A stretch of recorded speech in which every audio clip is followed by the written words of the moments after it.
Good morning and welcome to another conversation with Mose. And as always, I pray life is treating you well, exceptionally well, wherever you are in the world, and that you're one day closer to your dreams, hopes, prayers, and aspirations coming true. Today's a special day. I have a special guest back by popular demand, Miss DEANNA DAWN, author of Eternal Youth, Eternal Life, which we will talk about later in the podcast. But welcome her back, and like I said, by popular demand, Miss DEANNA DAWN. Thank you, Mose. It is awesome to be back. I love conversing with you. Me too. And I want to let my viewers know, or listeners, I'm sorry, that our subject for today is Black cinema, hmm Black stories and representation. Let me say that one more time for the people in the back. Black cinema, Black stories, and Black representation. And I'm going to do something a little different. I'm going to let Deanna take the lead on this one. We're going to be talking about the recent movies that have come out that have been the topic of everybody's conversation, and that is Straw and Sinners. So, Deanna, take it away.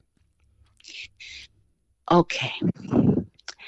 I would like to start with the first one I saw, which of course was Sinners. Okay. I've seen it twice. I loved it for many reasons. And I wouldn't be me if I didn't have some things that I would like to have seen changed Okay. or slightly different. Okay. I'm not going to say changed, but definitely different.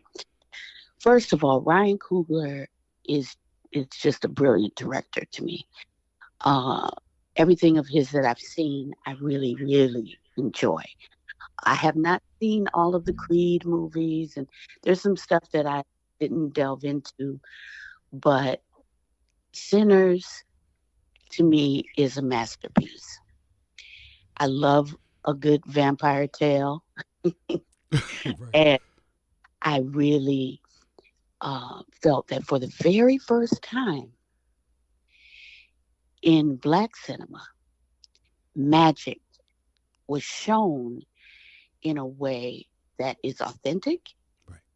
that demonstrates our innate power and our ability to be the magical beings we naturally are. And so I thoroughly appreciate him for that. And I heard that Sinners 2 has been greenlit. So the sequel is coming. And it was it was phenomenal. Right. Now, what I would like to have seen done differently, the character that demonstrated the most magic, the sister, um, is not a foundational Black American. So her authenticity as a Mississippi witchy woman um, was for me challenged. Having grown up in the South, both of my great grandmothers were healers, midwives, the witchy woman in their sphere. So I know that dynamic extremely well. And she was, she lacked authenticity for me. Now, wait a minute. Although Now, for, her acting was good. now no mean to interrupt, but I mean, you're No, talking about please the interrupt. actress, the British actress, the African. Well, Yes, I guess she's African and British, but that's who you're referring to. yes. Okay. And all of the Black Brits come Okay. from the land, Okay. typically. Okay. But some of them from the islands as well. But, it's sort of their path. Right. They are born in Africa, and Europe is the Holy Grail, and then America is the Holy Grail after.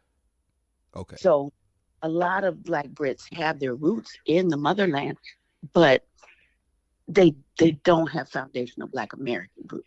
Okay. Our story is different and unique from everyone in the diaspora. Okay. And I think it's very important for it to be told by us. So, for example, I boycotted Harriet with Cynthia Erivo in it. I just boycotted it because I had seen a foundational Black American woman play Harriet on a TV series, Right.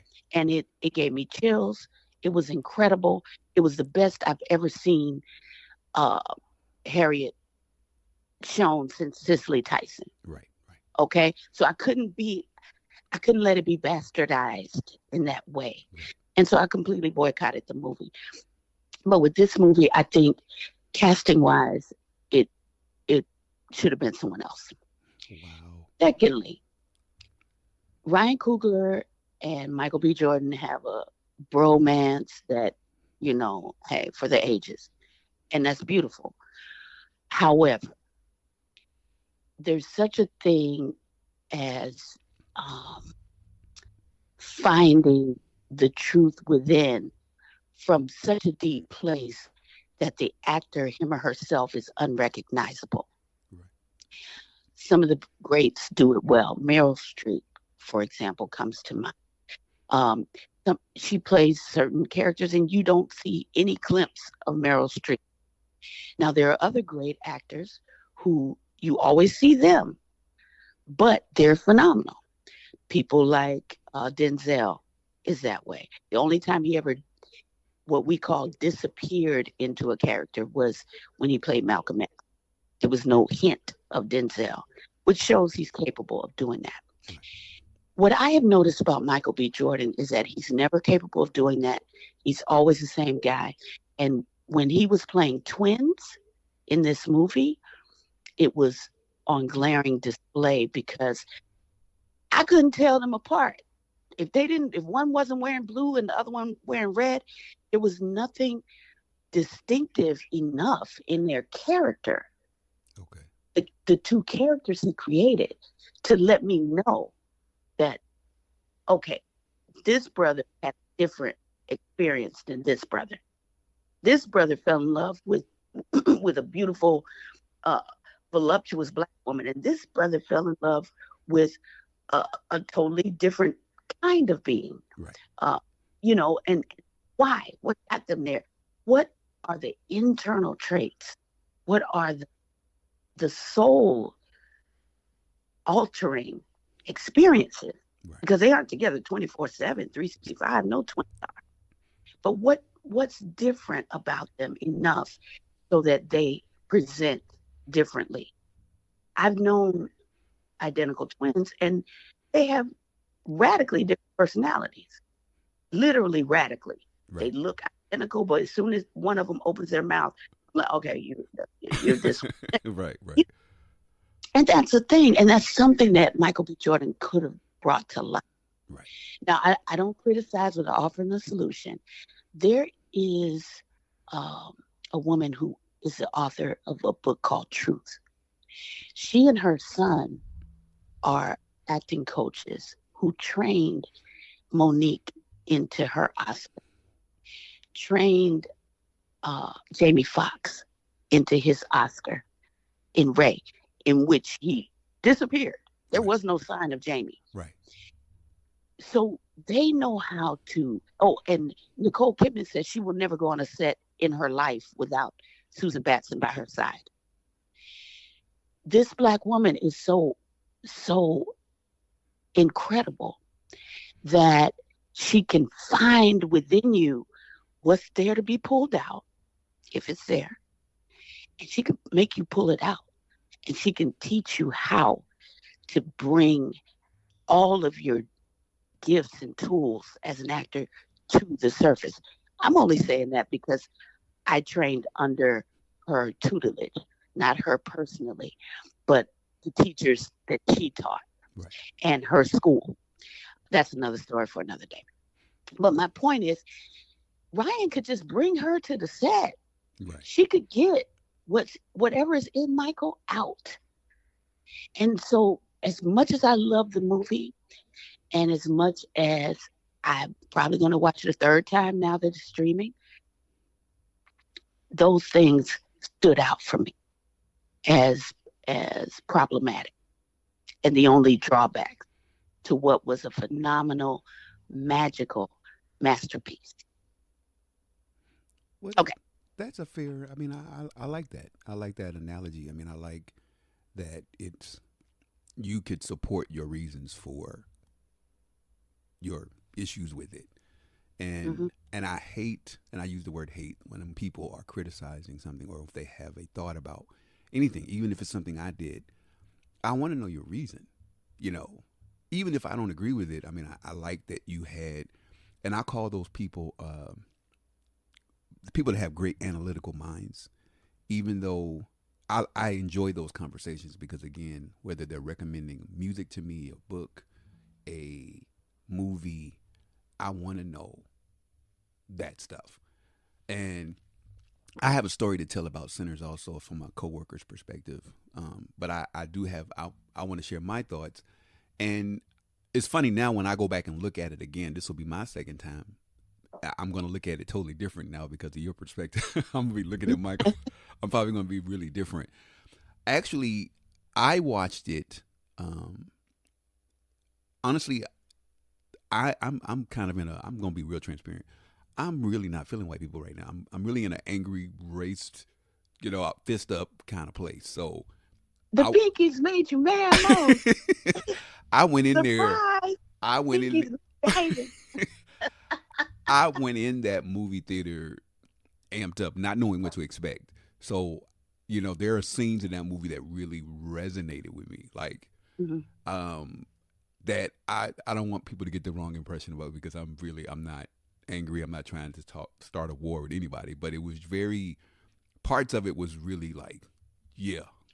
And the the perception that white people are devils or evil people, with them having to be invited into that I love that. I mean, I just thought it was interesting, even though it's been known that vampires, for supposedly, if you believe in that stuff, and all the movies where they have to be invited into your house, into That's your right. space, and And that's a magical truth.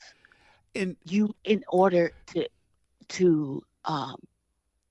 they cannot cross your right, threshold right, or the threshold of your body in terms of spiritual inhabiting or mediumship, whatever, without being invited. And exactly, so that again, I had never seen that truth shown from our perspective, exactly, and I love the way he showed that in the movie.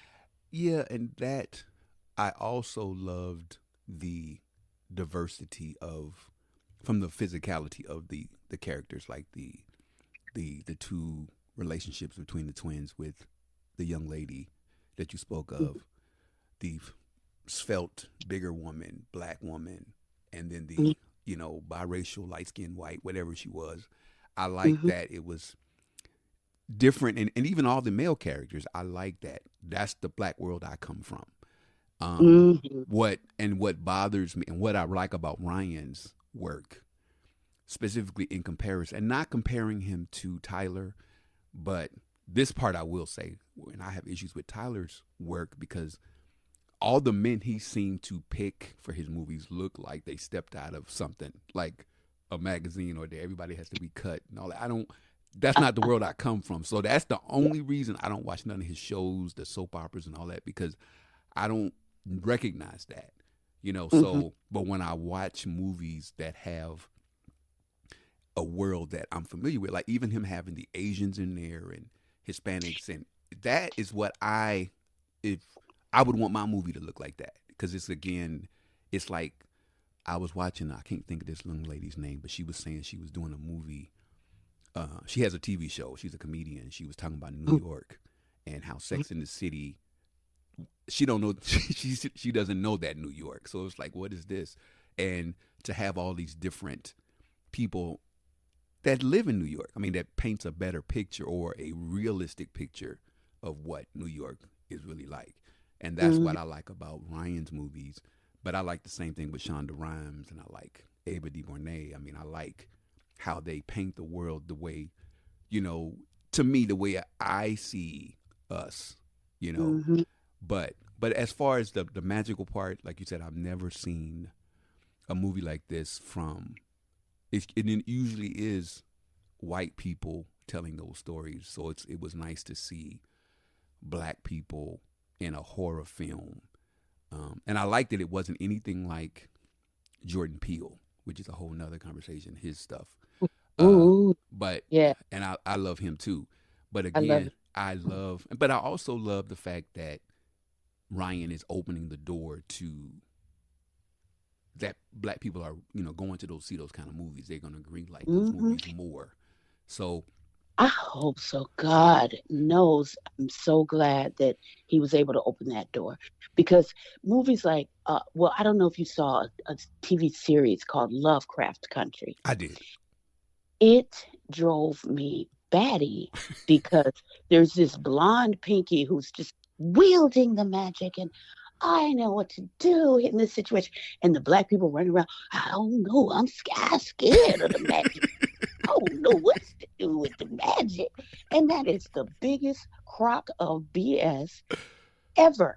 Haiti destroyed the French army in its entirety by using magic and war Right. and violence, the violence of war. But they used a lot of magic, baby. And those stories don't get told. And it's very, if you study the history of it, it's there. It's been documented.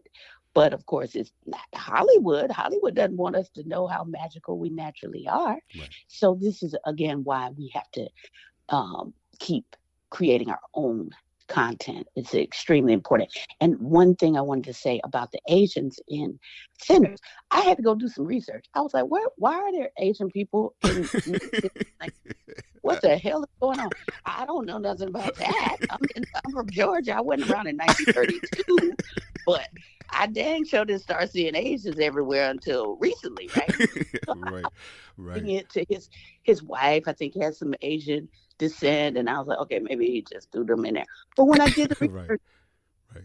they were bringing Asians in to undermine um, the either recently freed slaves, the slaves themselves, the work labor force.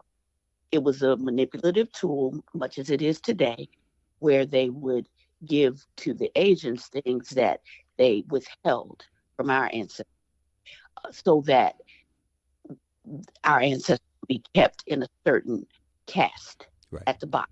Right. And so it was true. I was like, okay, hey, I stand corrected. Thank you, Ryan and Right. Zunji, I think her name is. But anyway, they're a beautiful couple. Um, so yeah, it was very diverse and the dancing little Pinky vampire was off the chain. Right. Right. And Delroy Lindo, I have to go on record, stole every scene he was in. Yeah. Yeah. Period. And actors will know what I mean. Right. He took them, stole them, kidnapped them, whatever you want to call it. Right. he Right. was he was the one to watch in any scene that he was in, and that was delightful. Yeah. He's one of those people that, God willing, if he's still around when, my movie comes to light, he's one of those people that on my wish list, like, oh, I would love to have him in it. But I have to back up a little bit when you brought up Lovecraft Country. Hmm. First of all, I have a couple little tidbits. And again, I know people are probably going to have a really interesting impression of me, but there's, did you watch the whole season? The whole, Oh yeah, every moment of it. and, and it's again, it just happens to be that young lady that, because she was in it, the young lady that you were talking about that was in Sinners. Yeah, and also happy to be white. Yeah. White. and, and there was a scene, and I know you're going to know what I'm talking about, and I'm going to actually segue into another scene. Well, let me just say this first. I had never seen ever in cinema, movies, TV, anything, black people, men or women, doing something to our counterparts that I don't want to say I cheered it on, but I'm just like, Hmm. caught off guard, Yeah, and yeah. the scene where it was a scene where she was playing a white woman, like you said, and Hmm. well, she was playing a white woman a black woman who could turn back and forth between a black woman and a white woman, Right. and when she was a white woman, when she uh, killed that white man, she was Hmm. that scene. When I tell you, I and I think her name is Misha Green. Misha is the one that's over the show, the writer and whatnot. I Yeah. I was like, I'm not gonna say I loved it. I'm not even gonna lie. I literally said I had to replay it. I was like, did I just see what I saw? I mean, she went. I ain't never ever seen. I knew then that that show wasn't gonna make it. I said, you know what? Somebody greenlit this scene. I mean, honestly, I was Green the still. show. Oops. It was super successful, but no season 2 for you. I, Sorry. yeah, and for those who haven't seen it, Lovecraft Country. I mean, I was so hurt. I mean, I was a livid, avid fan of that show, and Yeah. so disappointed. I'm still mad. But Hmm. so segueing to Shonda Rhimes, I started watching Scandal late. I didn't watch it when it was on, and I binge watched it. Matter of fact, I was in Atlanta and I binge watched Scandal. Hmm. So there was a scene with Kerry Washington, and it was a scene with this white guy. I don't know what season it was. It might have been 6 or 7. I'm not sure. And she was in this bunker, and he was in a wheelchair, and he's shouting all these nasty things at her. All these different expletives, and she's just this. She's a whore. Blah blah blah blah blah. Hmm. And she was holding onto the chair, and holding onto a chair, and he was telling her all this stuff, and I could see her getting angry. And the writer and creative part of me, in my mind, she's finna literally do something.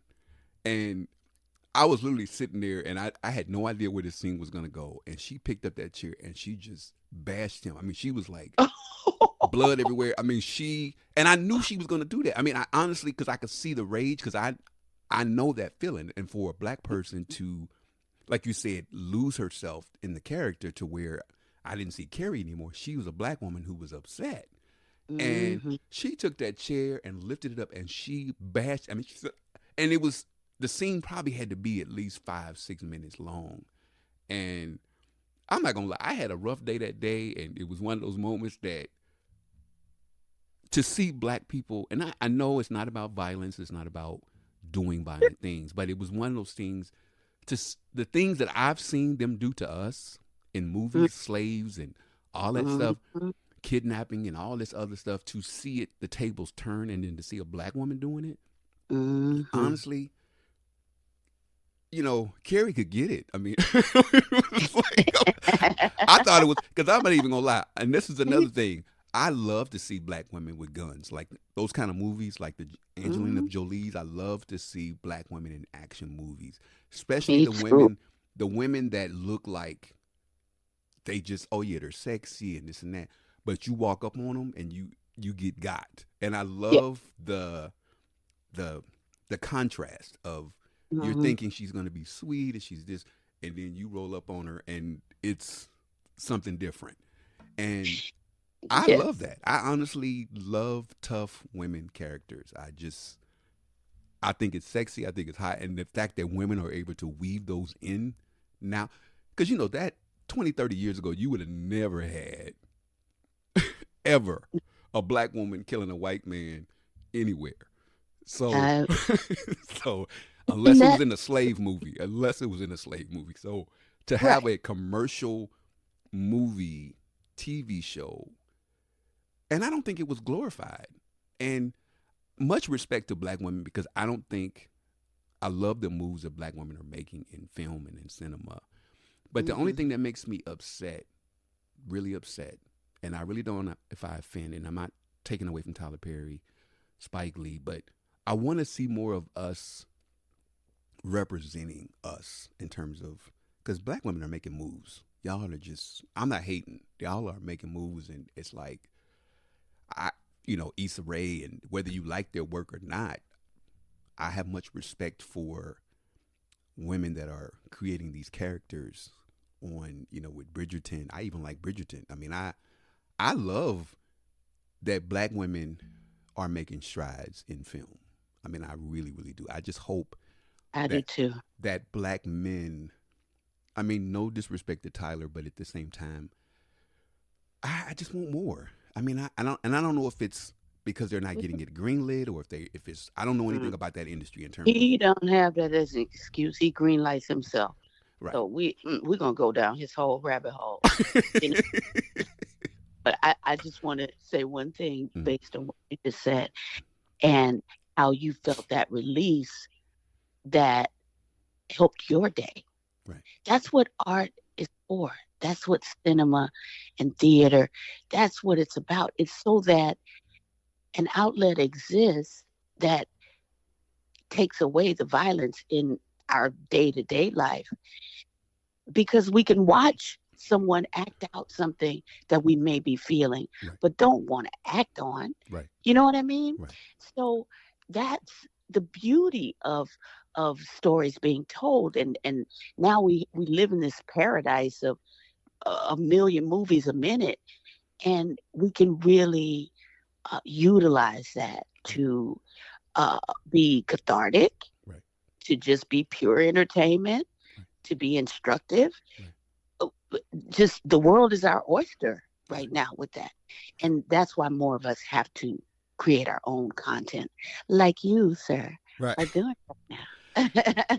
And the thing is, yeah, and I'm so nervous about it, but I'm very, very, very territorial about my screenplay. And I have to say, when I was in my 20s, I had wrote a screenplay.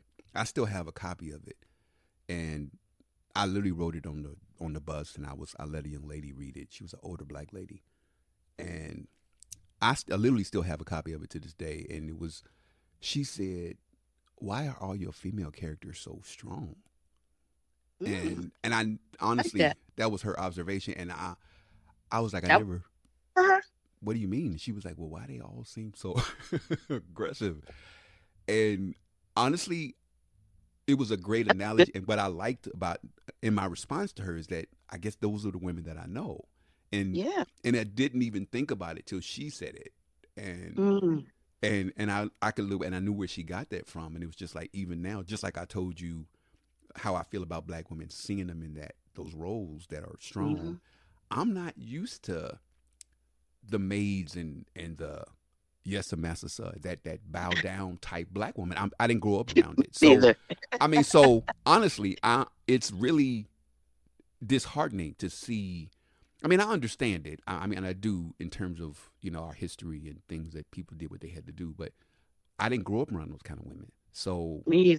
I, when I moved to the South, even though my mother and father, my parents were, well, I'm sorry, they both were from the South, family as far as history. So my grandmothers were both very strong-willed women. My aunts on both sides of my family. So I don't. My identification to black women has always been strong black women. So um, they could handle the household and handle their man or whatever. And even if they couldn't have, they just knew how to multitask. They knew how to do things. So those are the movies that I seem to gravitate to. You know, that's why I say no disrespect to Tyler. I don't. He doesn't hold my interest very long. That's why transitioning to Straw, I like Taraji because I like what she brings. She brings Ooh, that the women that I'm used to. Like I miss Cookie. I'm not even gonna lie. I miss Cookie. me I too. miss Cookie. I miss Annalise, and I miss I can't think of Carrie's character right now on Scandal, but those were the sisters to watch for me. Like Olivia Pope. Olivia Pope, right? So Olivia, and Annalise, and Cookie. I mean, I lived for them. Honestly, God, whether the stories were good or not, I lived for those women, Mm-hmm. and I'm saying it loud on TV on my podcast. It's like Real. I, but I don't like that I don't have any male characters. I do now that I did totally opposite, but there weren't any black male characters that I identified with that I gravitated to until much later. People that I really like, and they didn't come from the Tyler Perry world. But I Mm-mm. just kind of one of those things that going into Taraji and Straw, I just want to share my thoughts on it. The only thing I have issue with Straw is that Tyler seems to write about black women and their plight like a Pez dispenser. Like I'm not knocking. His creativity and what he does, but I it's another black woman going through something again. Like the Mm-hmm. again. I mean, Again. It's like, And again. and again, and again. I mean, and my thing is, in this particular case, a man didn't save the day, and I like that part. But I want him to get out of that space of where are our stories as black men? Like, where I want to know, like that cop that was in the movie that was kind of like trying to, he played opposite of Tiana Taylor, and Who was yeah, fabulous, but yeah, he was, and it's just like, okay, well, what he's looking at her like, well, what? Like he didn't really, and that's another maybe unrealistic to me now that I look back on it. Dude, come on, you know a sister like that. Come on, now you acting like you don't know, and she even looked at him like, are you for real? Like the compassion that she had, and she was looking at him like, why you don't have no compassion? You don't know no sisters like right. this? You ain't got no cousin? Like it's like Exactly. you ready to throw handcuffs on it going in there, and it was like in hindsight, I see her frustration because she's like, dude, like I got people. I mean, I come from this life. I mean, I've had a mama like that. But the fact that she had to explain it is Yeah. like, Tyler, dude, you making us sound like we. That's the part with him. I get a little cringy, and it's like, dude, come on, really. I mean, and I'm. It's like, Well, okay, that's my thoughts. I just have to say that. okay. And I think I definitely agree with that. I think the sameness that you're talking about comes from the fact that he writes these scripts Right. and he directs and he produces, and so I know he had a very traumatic event with some writers early in his experience here in Atlanta. But I'm going to go both sides of Tyler, because first of all, I really respect him. I live 5 minutes away from his studio. It is fantastic. It is the biggest studio in Hollywood, but outside of Hollywood. Right. And he has created a masterpiece. I used to call him the prototype because I think more of us need to be thinking that way. Right. As a Virgo, he's very precise. And when he makes movies, he knows how to be quick and efficient, Right. which is something I think Hollywood lacks in general. And he has some phenomenally good traits, okay, as a filmmaker. I think the trauma that he personally experienced has led him to repeatedly show Black women in a way that I'm going to have to say there's an undercurrent of anger and maybe bitterness and hate there, because his mom was in horrendous circumstances and he was suffering under a vicious Black man who was abusive and horrible to him, and his mom didn't leave. That's a weakness, Right. because a lot of women I know would have put a gun to his head and been like, you gonna step out the way or you gonna take this bullet right here, and my babies are getting out of here with this bull. Right. You see what I'm saying? Right. So I think he has a undercurrent of hate that he was never rescued as a child. And so that comes out in his female characters. They're always being called out of their name. I just binged his whole series, Beauty in Black, Right. which is out. That's another whole sidebar. Right. But let's stay with Straw. Right. So we know these recurring themes: the brutal, dark-skinned Black man beating up the woman, treating her like horribly, and then the beige Black man comes in and saves the day, and she remains a victim throughout, just victimized by being beat up, and then the victim of the holy Romeo who has now swept her off her feet. Right. Nowhere does she exert power or show power, with, I would say, slightly the exception of Mea Culpa. Right. To me, that was a glimpse of where Tyler could go, Right. where he could maybe take things. And I was hoping with Straw that he would take it there, because the opportunity was there. It could have been written on the page and it could have turned out differently. Right. For my first and most important thing to say is that if Hollywood and their little Oscar scenario Mhm. is a truism about the best work done on screen that year, Taraji should walk home with an Oscar. She's on their radar. She's been nominated. I have not been pulled into the soul of another person in such a visceral and incredibly emotional way Right. as she was able to pull me in playing Janiyah. That was her name, right? Right. Janiyah. Yeah. Um, it was just so nuanced and so powerful. And it's the best work I've ever seen her do, and some of the best work I've ever seen on screen from a Black woman. So I definitely think that if there's a truism called the best actress, Taraji should get that hands down. Um, so that being said, it's a role, and someone asked me this: if you were given this role, would you play it? I don't. First of all, I don't play anything without reading the script from start to finish, Right. and I would have had to turn it down because the soul journey that she took these women on was demonstrated in the movie when a crowd gathered. She accidentally went live and Right. people heard her story and the people were for her and wanted her to be redeemed. Right. Tyler gave us no redemption. And not only did he give us no redemption as Black women, and I'm just, TikTok was tearing his ass up. I'm sorry. Oh God, Right. they tore him up. They tore him a new one.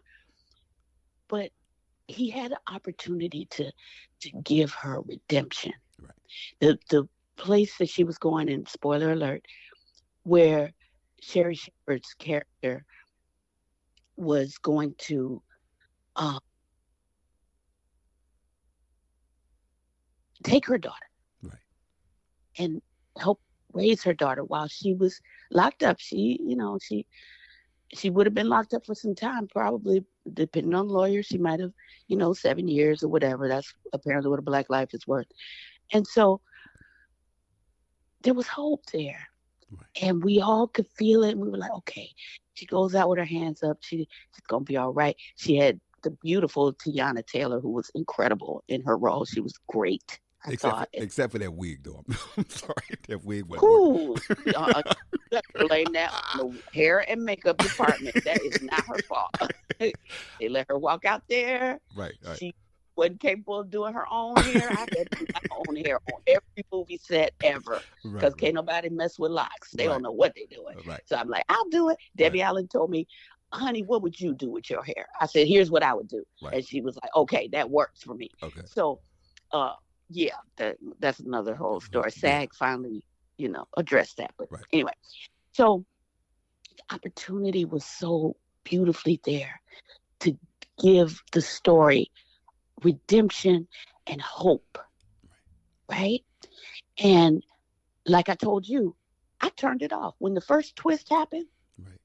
which stole her hope and broke her heart. Right. I was done. I was like, I'm done with this dude. I'm boycotting Tyler Perry for life. I'm done with him. I'm done. Right. I mean, I was really that mad. So I turned it off. So I didn't see it till the very end, until yesterday. And to me, it's just a missed opportunity. And that I believe in my soul that it stems from a very deep undercurrent of hate Right. and rage at his mother. And so that mother hate comes through in never letting a Black woman triumph. Right. And unless he's telling another story. Now, I haven't seen 688 or whatever, apparently. Yeah, that was good. That was good. That was good. I don't know. I'll go back and watch that and, I'll stand corrected.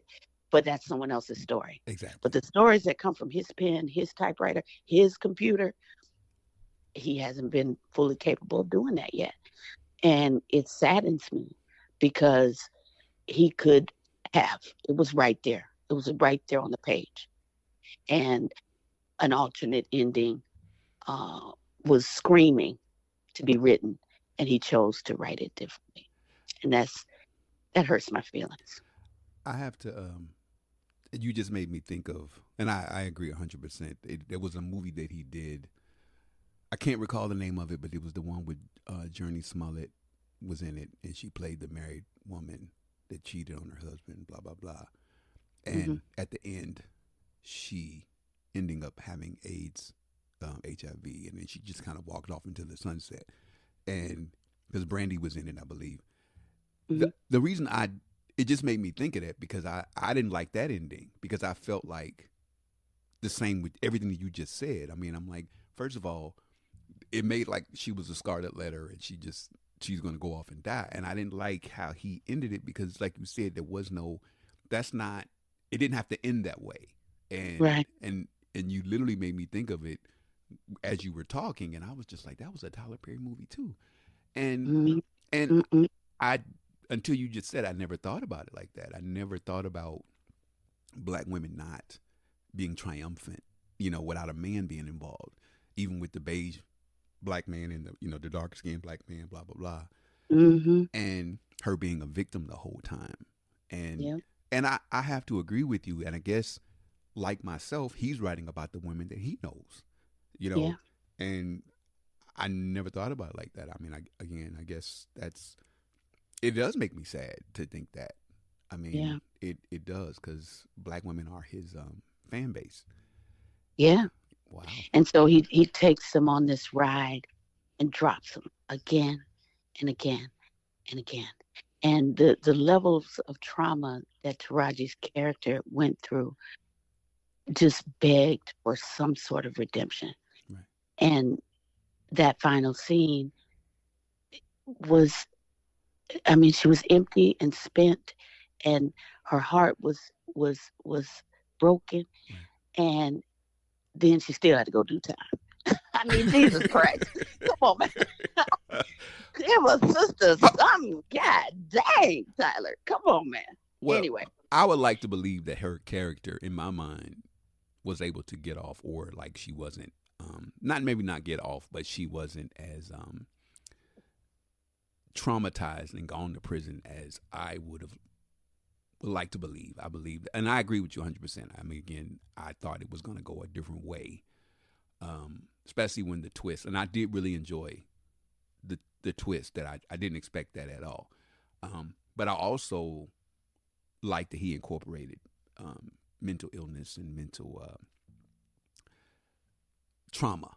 And I honestly can say I pray for those people, like black women like that, and men that are, because we all have our own struggles. I've never been a single dad. I don't know what that feels like to be responsible for another human being, mm, and it would be hard for me to write. Well, not hard, but it's just I don't know that experience. So yeah, I'm not gonna lie, I cried. I mean, I literally wasn't expecting to, but it made me think about my aunties, my mom, mm-hmm, and my mother. I mean, my mother, if she was a single mom, my mom would have been her. It's yeah, like, and it's one of those things that's what made me cry. It wasn't so much, and when you have that, when you're trying to tell people and you're doing the best you can, and it really, like you said, you have to be totally inhuman to not understand mm-hmm, that feeling of pressure. And like I said, I can't imagine having a child. I mean, even if you have more than one, I just can't imagine that kind of pressure to yeah, and the have. responsibility that you feel, and then intertwined with this love, this raw, abiding love that it can't be damaged. You Right, just adore this being, right, and it will always be that way, right, you know. So it, another thing he didn't have to do was show us with the green lasers that we didn't have to see that. Why did you create that for us to see? Right? you said the green Uh, lasers. Remember when there was a Well, I'm just gonna say it because it's a spoiler alert. They should see it. Go watch. I know that's Okay, right. when all the cops busted in initially and pointed all their green lasers at him, and Oh, one of them okay. shot her in the heart, Okay, I and got you. she's laying there with her eyes open, dead, Right, clearly. right. That didn't we didn't even have to see that. All right, But again, these are images. This is visual. right. So it's permeating people's third eye. And some people who really are advocates of, uh, I don't like Tyler, period, ever, Right, say that he's doing this stuff on purpose right. to undermine the soul of the black woman. I don't think so. I think he feels so betrayed by what he had to go through and endure as a child Right, that he can't admit the hate he has for his mother, right, which he should admit to himself or in therapy or somewhere. right, So he keeps putting it on the screen over and over, and little pieces of her tale or what what it may have gone like or whatever. right, And just finding new ways to show black women traumatized and in pain right, and suffering. right, And so yeah, I can't give that movie. I gave it a thumbs down on Netflix, y'all. right. Sorry, Taraji. I love you, and you deserve that Oscar Right, wherever she is. If she ever hears this, she right. deserves it. Yeah, Period. That acting, hands down, no one will beat that all year. And I'm good at calling. When I saw Everything Everywhere All at Once, I was like, this movie's gonna take every Oscar going this year. Nobody can touch this. And sure enough, it did. W- She, her performance, no other actress is gonna rise to that level this year. And she did that work, and I give her props for it. well, I have a question for you. Okay, How did you think Sherry Shepherd did? incredible. I didn't even know she had that in her, child. Right. I I was like, wait a minute, what? Say what? Because I watched her on The View, and she used to drive me up a wall because her real personality is a little dingy. Right. She's not the most studious chick in the world, so she was under researched on everything. And I was like, oh, sure. And so now, a good friend of mine does repeated um, episodes of her show, Right. her talk show. Right. So I watch her talk show from time to time when Right. I'm available and able to. Right. And that's her niche. That's Yeah. where she needs to be, just joking and having fun and Right. talking to people, interviewing people. That's her sweet spot.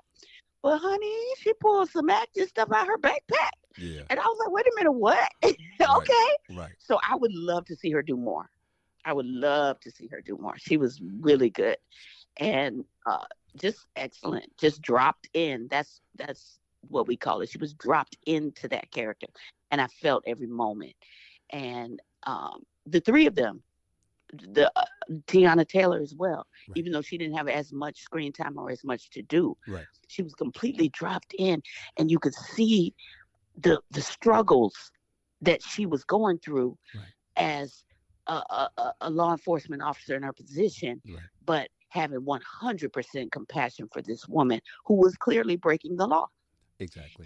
And so it was, the three of them were beautifully cast, and I can't always say that about Tyler's work because I don't. Ooh, God! Sometimes the acting is challenged, Yeah. but those three, Yeah. Yeah. impeccable, impeccable.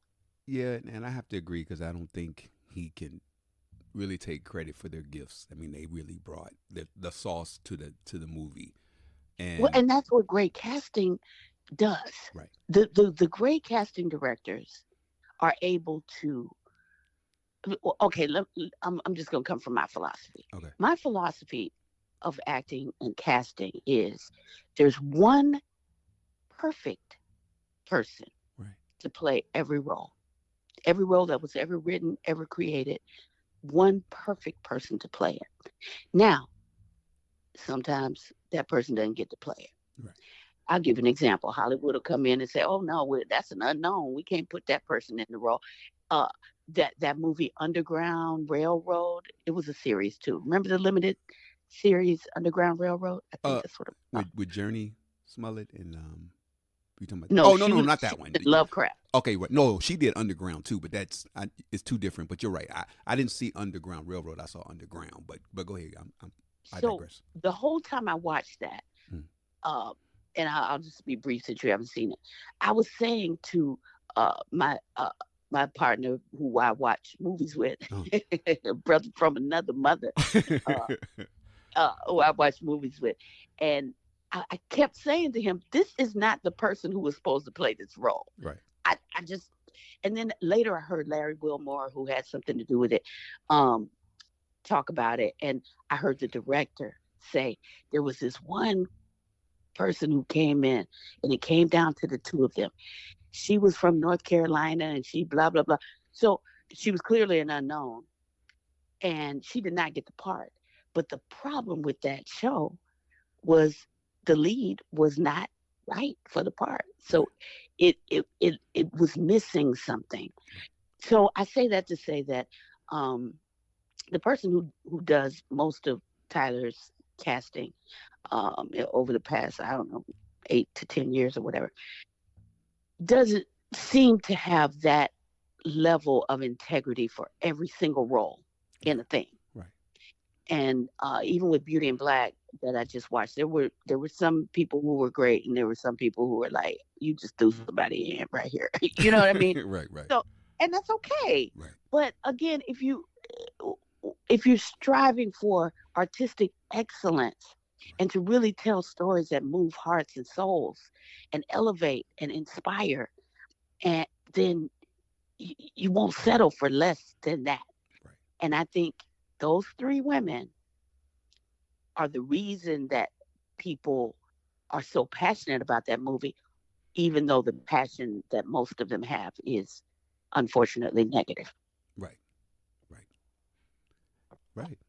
I mean, and and the funny thing is, if somebody asked me if I had the opportunity to work with Tyler Perry, like, as far as my film, if he like, hey Mose, I really want to work with you, I'd have to really, as broke as I am and as unknown as I am, I'd have to have a talk with him, like one on one, like literally, and I know he's a billionaire. I know the position he's in, and people are like, oh, I would just do it. Honestly, if it's the only film I ever make, we'd have to have a talk. Mm, I mean, we would really have to have a talk. This is if it was something I made up, maybe if it was one of those. But this is my life. These are parts of these things really happen to me. mhm. So I don't know. I think if any, I'm very different now as far as my views on things, my life experience, and I'm sensitive about a lot of stuff, things that I'd never thought about as a growing up, things that I watched on TV, things that influenced me, music. I'm very like intentional, like with the stuff I read. Is this going to provoke some thought in me? Is it going to, So I'm different, like when it comes to that kind of stuff. I mean, as much as I would love to make money and be successful in that industry, I don't feel like I really want to sell my soul to. And I don't think people have to do that. I mean, I think you can make money and do what you love. I'm always different that way. I mean, and I feel weird because I feel like I've always felt like, even when I was in music and growing, becoming a person, I've never felt like I was competing with people or anything like that. I just feel like, what is this? If I write a poem, I mean, does this touch somebody? Are you being honest? Are you being true? And I'm just very unique in that way. I mean, like, I don't know. I just feel like the Black experience. Like, I love documentaries. I love Mm, and documentaries. Matter of fact, my partner got me into watching them. I really wasn't a big I mean, I was, and then I started watching other documentaries. And I remember watching "I Am Not Your Negro" with James Baldwin, and just I think I was best friends with him in another life. I mean, I just feel like, Didn't I mean, he's such it a feel like we were around during the Harlem Renaissance? I feel it, like I was up in there in that mix yeah, somehow. and he's a Leo. His birthday's a couple days after mine, and it's just, Oh, and oh, he's that's very much the Leo that I am, because yeah. if I had known, and I'm ashamed to say, I mean, literally, I didn't even really discover him. I knew his name, I was Mhm. familiar with him, but I didn't know James Baldwin at all. Mhm. And it's my partner really introduced me to him. And when I say introduce, I mean I'm talking. We started reading his books, and I started watching his documentaries and diving Nice. into him. And I'm thinking, you know what a difference it would have made had I known that he existed in high school and elementary Mm. school, and then I'm like, he was so like myself, and I can say this is that, or I'm like him. Well, he was black first, and people talk about him being gay and all this stuff, but he was very. You're not going to have any kind of power over me. That's Like right. it was like, and what? I mean, but he was very much for his people. I mean, it was secondary to who he was, and he was like, okay, I am, but let's talk about this, you know, Yes. and my personal life has nothing to do with how y'all treating people in this country. I mean, and very dismissive about it, and I love that. That's why I feel like now it's the opposite. The world, everybody's kind of like focusing on their personal life and not focusing on the problem, and it does get back to Tyler, and that's why I would have to have a conversation with him, because it's like I don't want it to. I want to make money, and I want to be successful, and I want people to like what I do, but I don't want to diminish my story to appease your fan base. You know, Absolutely. that would be my problem. It's like I know, and Well, so Mo, you're uncompromising about your art, yeah, and that's your soul's offering to the world. right, So as a Leo, I get it. I've right, turned down stuff all my whole life because nah, my soul is like, now, I'm not gonna do that. right, And the one role I did do with Tyler, there was no, it was a small part. It was a day player, right, and there was nothing compromising about it. right, It was fun, it was comedic, and it was, easy, and it came across my path, and it's a yes. right, At the same time, Taraji's role would have had to be a no for me. And there's not a pot of money big enough to make me do something that compromises my soul, even a little bit. right, You know what I mean? It was like, oh, well, I'll compromise my soul just a tiny bit for this bag. right. No, but that's Leo energy. I've never heard other signs be that uh, strongly determined to give only that which is in their heart. We're ruled by the heart. Right. So it's natural for us. Um, you know, And but so yeah, I get it. and that's the thing, I guess, because again, and I mean maybe that is for a whole nother podcast, but I think that's why I know I've been taking the longer route to my success. I feel like I've been taking the scenic route, and Hmm. I'm not mad about it, because again, I know there are opportunities and things I could have done. I could have compromised myself, and I could have done some things, bad and good, that would have Hmm. probably moved the dial a little bit faster. But Hmm. at the end of the day, and I can say this, I don't like what money does to people, what fame does to people. And that's been my biggest fear really since my 20s. I was around people and I just saw things, and I'm just like, I don't. And then when to see it in movies and to see it and stuff, and then you got the puffies and you got all these people out there doing crazy stuff that, and again, that's a whole nother podcast, but I feel like I don't want that, and it's always been my reluctance to, I don't want to roll over anybody to get ahead. I mean, and then to see these things happening in front of you is like, what? And that's why when I did the last podcast, things that make you say, what the F, I, I think I've always felt like that. So again, it's like, even working with somebody like Tyler, I can hear him. Because then, let's be real, there are a lot of people that just want that bag, like you said. I mean, they want that Yeah, money, they and just want to. And but what I've learned about seeing some people go from, uh, I'll just say, zero to hero in right, terms of their fame and notoriety, money just makes people more of who they are. right, If they were kind and loving and cool and fun and nurturing to the people around them, when they were broke, Right.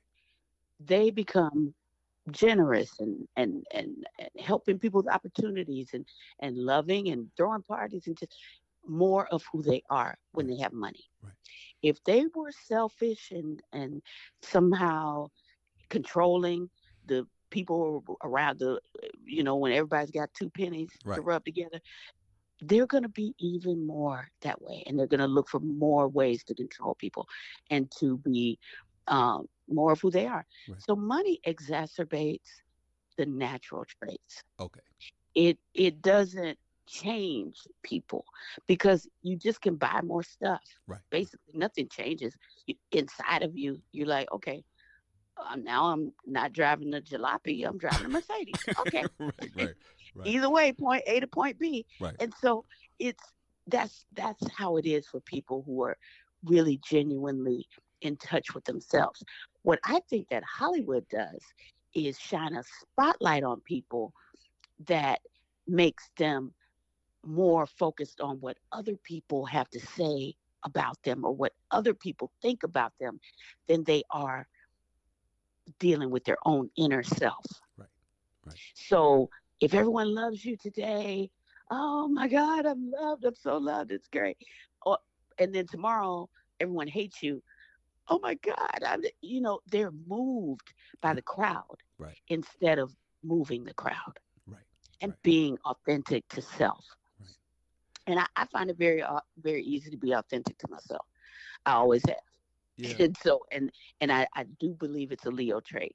And I think that's why James Baldwin is the master he is. I didn't know he was a Leo till right now. Right. But that makes sense. It Yeah. tracks for sure. Yeah. August the 2nd. And Oh, August the 2nd. he's an Yeah. August Leo like me. And We're in and it's funny because Michelle Indegayacello did a whole CD dedicated to him, and real it came out on his birthday last year.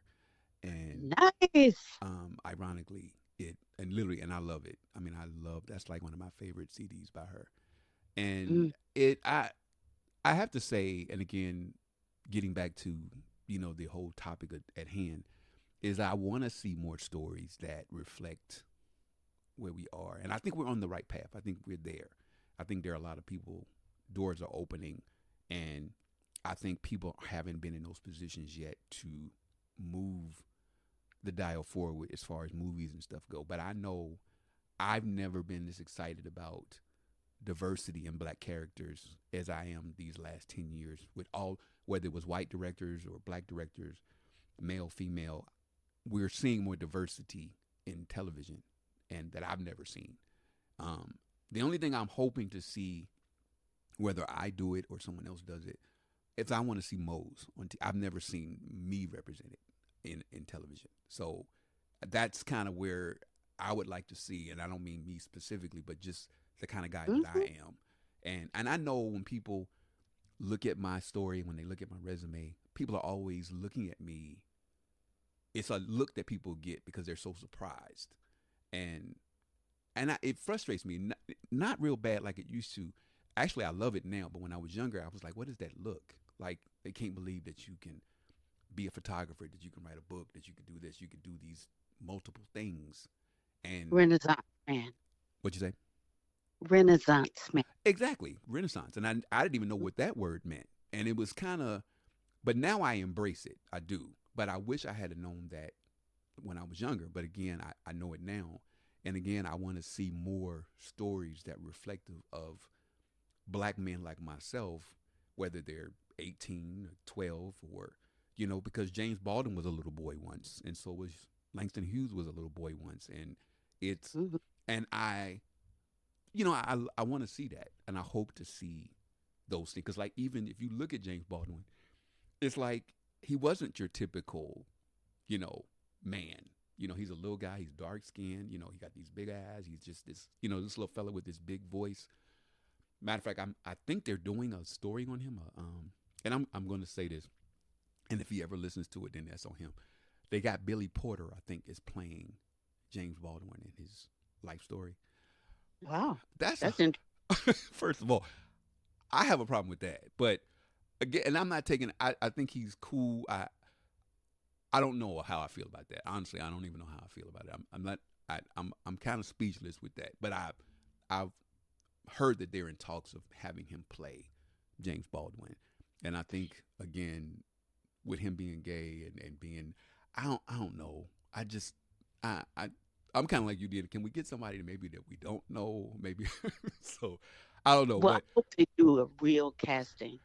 I know, sometimes when they attach a quote unquote name to a thing, but if they've attached a name, they need to bring in Susan Batson. I'm gonna right, say it again. Her book is called Truth. right, Susan Batson and her son Carl are the truth right, when it comes to getting the best right, out right. of a performer Okay, who has a story to tell. okay. So, All right. I might have to. Matter of fact, I might have to. As soon as we get off, I'm gonna have to look her up because I'm definitely fascinated with that. And I wanted to say also because, like I said, we definitely have gone over time, but I'm not surprised at that. I'm not surprised. it's what we do, Mose. It's what we do. But I have to say, I want to mention that my store, All Things Moetic. I want to talk to you about your book because what I'm going to do, I'm working on a basket and I'm putting together some things to accompany your book. And what I like to do with authors, even my own book, is I like to put together a moment. So maybe offline we could talk about it. Maybe you can send me some stuff because I really want to. Your book, Eternal Youth, Eternal Life. I want people to kind of sit down with their coffee or whatever their favorite cup of joe is or whatever their favorite drink is and just kind of dive in. And I would like to, like I said, along this, it's Voltaire's book as well, and I'm trying to add more product to my store. And again, I'm to be honest with you, I'm learning how to promote myself in a different, authentic way because I feel like I'm competing with the world sometimes because you're selling yourself, and I get frustrated. I'm not gonna lie because I feel like I know I could be doing some things to sell my soul to get people into your store to listen to my podcast. But I really, it gets back to what I said earlier. I don't want to do that. I don't want to, and I get frustrated because I'm like, Lord, I don't want to do that. I don't want to be funny. I don't want to be a caricature, making people Yeah, laugh. I mean, because I have friends that because they want to get 1,000 viewers and they want to get people to theirs. I want people to be provoked. You know, yeah, they come to my store because they may not know who a DEANNA DAWN is. They might not know who a Fatarius is. It's like mhm, it's important to me. Like even the images that I take pictures of, it's like I want people to, and I hate that it feels like people have to die or people have to become what they call it, infamous to sell records, to sell whatever, and that's my fear. It's like, oh, something's gonna happen, and all of a sudden everybody's gonna be wanting to buy Mo's stuff, and it's like, oh, Mo's is, but they didn't support me when I was alive, and I'm not mad, but I am grateful for the people that see me, and they know what I'm about and what I'm selling, and when they come to my store, they're gonna get something. Which brings me to my next thing. I'm going to send you a Can I T-shirt. can I say one quick thing about Oh, that? oh yeah, go Real ahead. quick. Most you are phenomenally authentic and consistent. Those are the keys to great success in this new economy. So I would just say to you, stay who you are, keep doing what you're doing, and your audience will find you. And there are millions of them. Oh wow. That's my feed. Oh. Okay, now go with what you're about to say. Well, thank you for that. What I was going to say is that I want people to come. Oh, I was going to say I'm going to send you this shirt. I really want you to, embrace it. And I wrote a poem called "Enjoy Breathing." So I have these T-shirts now that are "Enjoy Breathing," and I'm always running stuff by my partner because I'm trying to, because my store and even my Black Man Magic, everything is pretty much geared toward Black people, Black women, Black men, not to ignore other people, but it's for us. It's everything I do is for us, and anybody that wants to get on board is great. Now, Enjoy Breathing came from, it's the same thing as enjoying living, and I want to have these shirts worn by people that are simply enjoying breathing, and I mean that in a whatever that means to them. And it was inspired by people just living their best life. Getting up and enjoying the fact that you have breath. And what better? And I was like, it just came to me. Let me just do this shirt that says, just enjoy breathing. And when people are wearing it and when they're seeing it, I want them to say, you know what? That's what I want, because we're living in such turbulent times that there are a million people, Janiyas out there. And I want those people to get something from the everyday perspective. It's like I'm talking about the supervisor that you don't like even getting up early in the morning to do this podcast. If you can get up for a job that you don't like, you can get up early in the morning for yourself. That's how I feel. So you got to do what you got to do. And I want to sell that, even though, again, and I've done okay, but again, I want the listeners to know, when you come to my store, this is what you're going to get.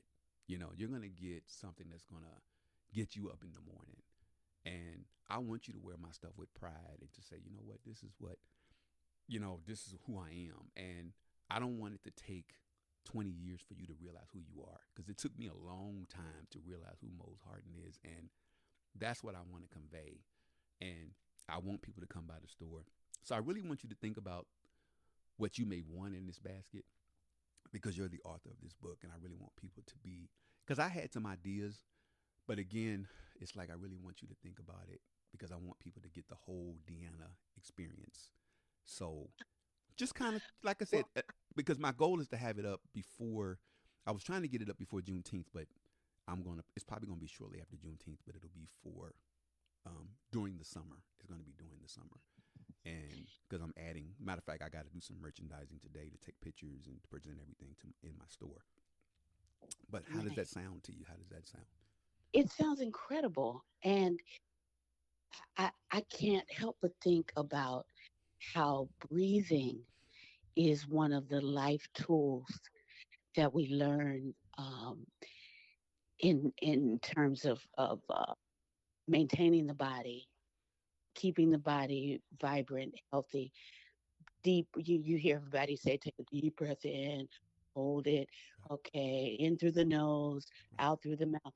There are many breathing techniques. right, There's one called breath of fire that eliminates pain, right, literally in the moment. There's just so many different ways to take in the breath of life that for a shirt to say keep breathing, I can't wait. Personally can't wait to wear it. Looking forward to that. yeah, And it also inspires the truth of longevity right.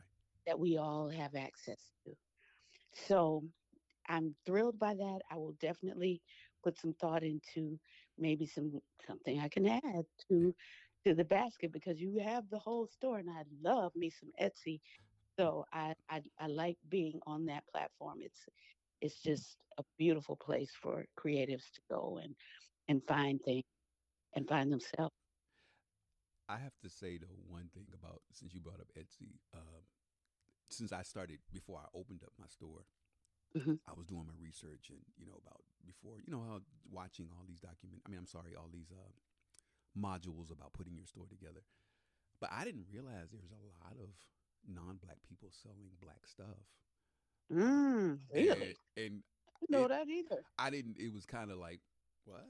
And again, I didn't realize there's a lot of stores that are selling stuff that really just capitalizing on the black experience and all that. So I'm very specific about what stores to see if they're black owned or if they're run by black people. But there are a lot of black people. People that are not black selling things that, again, which made my store even more relevant to me, because it was like, oh, okay, I need to get in here and be Yes. authentically myself. But I want Yes. And I usually go there for my woo woo stuff. So right, I buy crystals there and just I'm looking at this beautiful crystal ball that I want to treat myself to for my birthday. And certain difficult to find gemstones and things that I like to wear, right, but aren't necessarily readily available here anywhere except Phoenix and the Dragon or somewhere like or Crystal Blue okay, here in Atlanta. But now that I know that, I mean, you're my go-to black shop, and I'm sending you the ideas that I see, and just to share with you some things that I think our people need to wear Right. and be exposed to, and definitely they need to be sold to them by them. And it's one other thing I